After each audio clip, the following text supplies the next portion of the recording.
بسم اللہ الرحمن الرحیم۔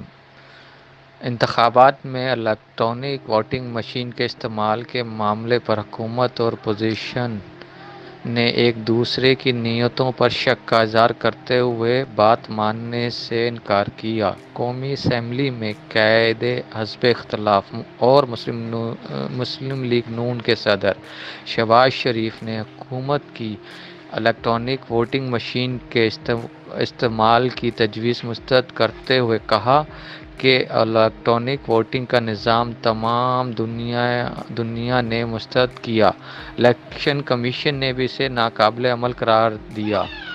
احسن اقبال کا کہنا ہے کہ حکومت کے کسی بھی اقدام کو ہم بداعتمادی کی نگاہ سے دیکھتے ہیں۔ الیکٹرانک ووٹنگ دھاندلی کا منصوبہ ہے۔ حکومت کو ہر جگہ ہارنے پر اصلاحات یاد آ گئی۔ شہباز شریف نے کہا کہ ایک فرد کی خواہش یا حکم پر ایسے اہم قومی کام انجام نہیں پاتے۔ انتخابی اصلاحات تمام فریقین کی مشاورت، عوام کی رائے کی روشنی اور اتفاق رائے سے ممکن ہوتی ہیں۔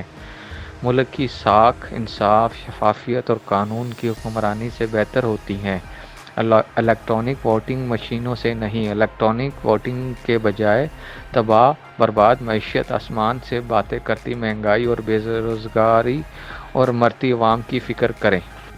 وزیر اطلاعات فواد چودھری کا کہنا ہے کہ شہباز شریف تجاویز پڑھنے کے بعد رد عمل دیں۔